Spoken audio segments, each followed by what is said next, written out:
শিব আর পার্বতী বসে বসে গল্প করছিল। তখনই শিবে হঠাৎ করে দেখতে পায় একটি অদেখা দৃশ্য। তখন পার্বতীকে জিজ্ঞেস করছে, পার্বতী পার্বতী, তুমি কি কিছু দেখতে পেয়েছো? না প্রভু, আমি তো কিছুই দেখতে পেলাম না। তুমি কি দেখতে পেয়েছো শীঘ্রই আমাকে বলো। পার্বতী, দেখো, পৃথিবীতে মানুষ একটি জঙ্গলের দিকে যাচ্ছে। ওর সঙ্গে কি বিপদ হতে যাচ্ছে তুমি দেখতে থাকো। তখনই জঙ্গলে দিয়ে এক বুড়ো অন্ধ মানুষ হেঁটে হেঁটে যাচ্ছে। রাস্তা ভুলে গিয়েছিল। তখন উনি কিছুই দেখতে পাই না। সন্ধ্যা হয়ে আসছিল। উনি রাস্তা হারিয়ে যেতে আসে জঙ্গলের দিক দিয়ে। তখনই হাতি দেখে ফেলে।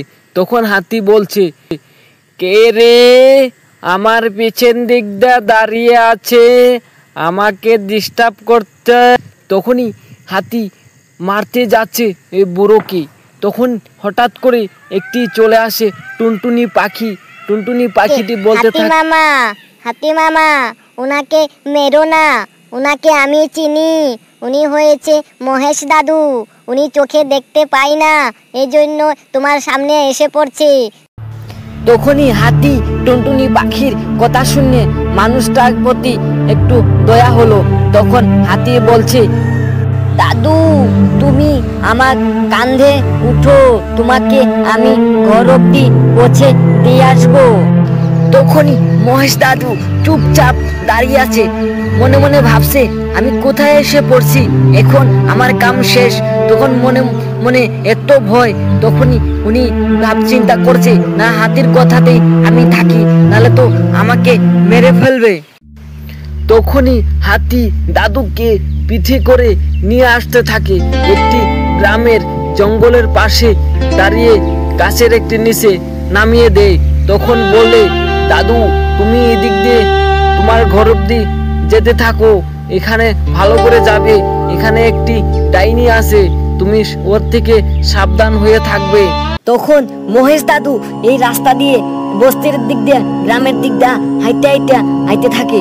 তখনই এক গাছের উপরে বসে আসছিল এক প্রেতনি। তখন দূরের থেকে প্রেতনি দেখে পেলে মানুষটিকে। তখন প্রেতনিকে সামনে মানুষটি গিয়ে দাঁড়ায়। তখন বলছে, তোর কি প্রাণের ভয় নাই? তুই এই রাস্তা দিকে চলে আসিস, তোর আজ ঘাড় মটকাবো। আজ তোকে কে বাঁচাতে পারবে না।